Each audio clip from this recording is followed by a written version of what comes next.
আমি একটা দেশি চিকেন বানাবো। দেখুন একদম দেশি চিকেন।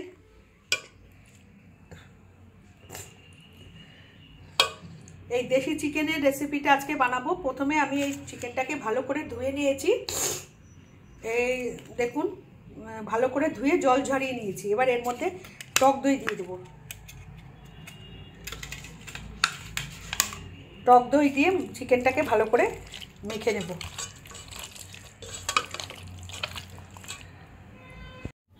টক দই আমার পুরো চিকেনটাতে মাখানো হয়ে গেছে। মাংস রান্না করব বলে এই দেখুন আলু কেটে নিয়েছি, টমেটো কেটে নিয়েছি, আদা, পেঁয়াজ, কাঁচা লঙ্কা, আর এই যে রসুন ছাড়িয়ে নিয়েছি। প্রথমে রসুনটাকে মিক্সিতে পেস্ট করে নেব। এখানে দেখুন রসুন পেস্ট করে নিয়েছি, কাঁচা লঙ্কা, সবুজ আর লাল কাঁচা লঙ্কা এখানে পেস্ট করে নিয়েছি, আর এখানে আদা পেস্ট করে নিয়েছি। সামান্য জিরে, এলাচ আর দারচিনি নিয়ে নিয়েছি। এটার একটা পেস্ট রেডি করে নেব। জিরে, এলাচ আর দারচিনির এই যে পেস্টটা রেডি হয়ে গেছে। এবার মাংসটা প্রিপেয়ার করে নেব। কড়াইয়ে তেল দিয়ে দিয়েছি, তেল গরম হয়ে গেছে। তেল গরম হওয়ার পরেই আমি কিছুটা জিরে আর একটা তেজপাতা ফোড়নে দিয়ে দিয়েছি। এর মধ্যে আলুগুলো ভেজে নেব।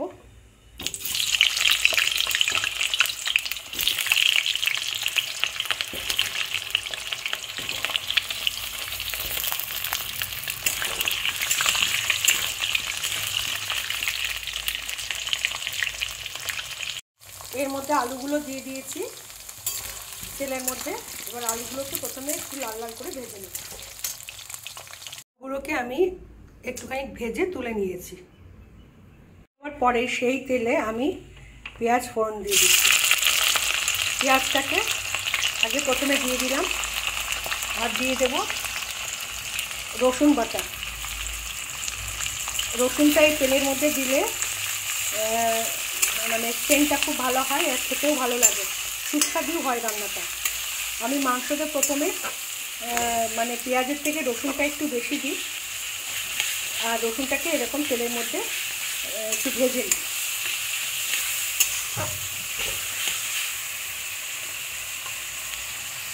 দেখুন বন্ধুরা, পেঁয়াজ আর রসুনটা আমার দেখুন এরকম লাল লাল করে আমার প্রায় ভাজা হয়ে গেছে।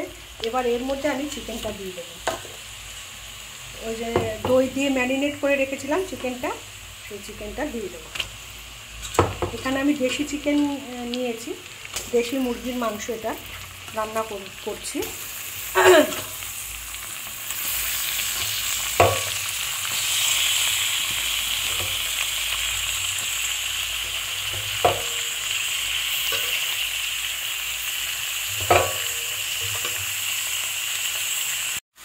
ভালো করে এটাকে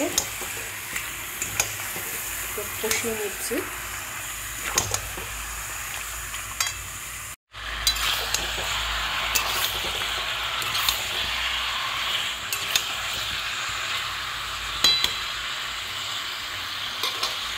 রসুনের সাথে এই চিকেনটাকে কষিয়ে নেওয়ার পরে এখানে একে একে সব মশলাগুলো দিয়ে দিচ্ছি। আদা বাটা,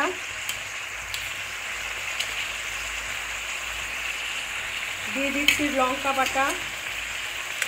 আমি এখানে কাঁচা লঙ্কা পাকা লঙ্কা মিলিয়ে রান্নাটা করছি।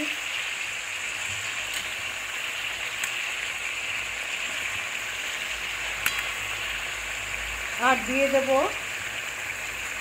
একটু লঙ্কা বাটা লাগবে, যেহেতু গুঁড়ো লঙ্কা দেবো না।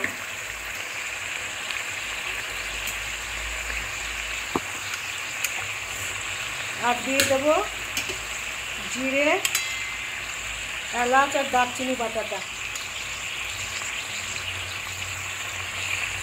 দিয়ে এগুলোকে ভালো করে এই চিকেনটার সাথে কষিয়ে নিতে হবে।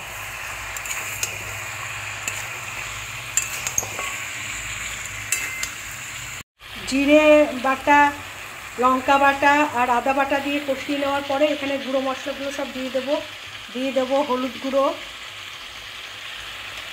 দিয়ে দেবো লবণ,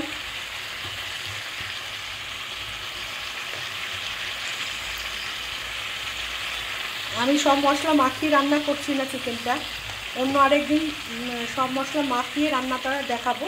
আজকে আমি অন্য পদ্ধতিতে করছি। আর দিয়ে দেব কিছুটা কাশ্মীরি লাল লঙ্কার গুঁড়ো। এটা দিয়ে দিচ্ছি, ঝালের জন্য নয় বন্ধুরা, এটা কালারের জন্য দিলাম। এবার সবগুলো দিয়ে এটাকে ভালো করে আবার কষিয়ে নিতে হবে।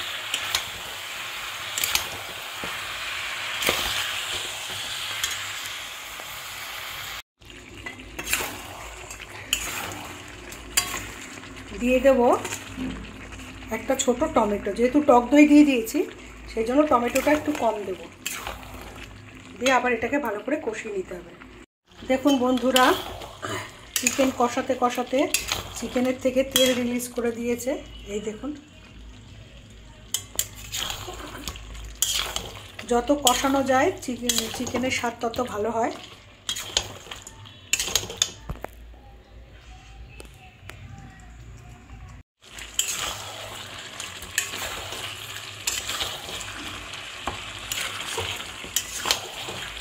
আর একটু কষানো হয়ে গেলে জল দিয়ে দেবো।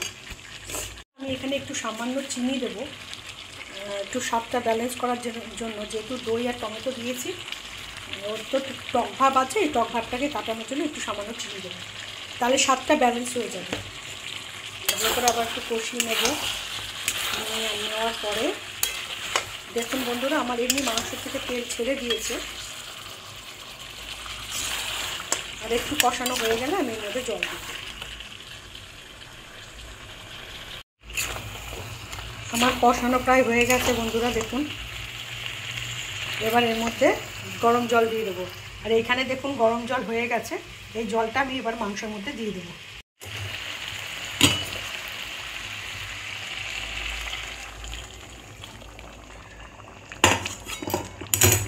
মাংসে দেখুন জল দিয়ে দিয়েছি, এবার এটাকে 10 মিনিট ফুটতে দিতে হবে। ঝোলটা ফুটছে, আর একটুখানি ফুটলেই আমি এটা নামিয়ে দেবো। ঝোলটা ফুটছে, আর একটুখানি ফুটলেই আমি এটা নামিয়ে দেবো। বন্ধুরা, আমার চিকেন কারি পুরো রেডি হয়ে গেছে, দেখাচ্ছি। এবার গ্যাসের ফ্লেমটাকে, ঝোলটাও শুকিয়ে গেছে। আমি কষা কষা রান্না করলাম। আপনারা চাইলে ঝোল আর একটু বেশি রেখে দিতে পারেন। যদি বন্ধুরা রেসিপিটা ভালো লেগে থাকে অবশ্যই একটা লাইক করে দেবেন, আর কমেন্ট করে জানাবেন কেমন হলো। বাড়িতে আপনারা অবশ্যই ট্রাই করবেন। এর সাথে সাথে আমার চ্যানেল জয়াস পজিটিভ লাইফস্টাইলে নতুন হয়ে থাকলে আমার চ্যানেলটাকে সাবস্ক্রাইব করে নেওয়ার জন্য অনুরোধ করছি। ধন্যবাদ, নমস্কার।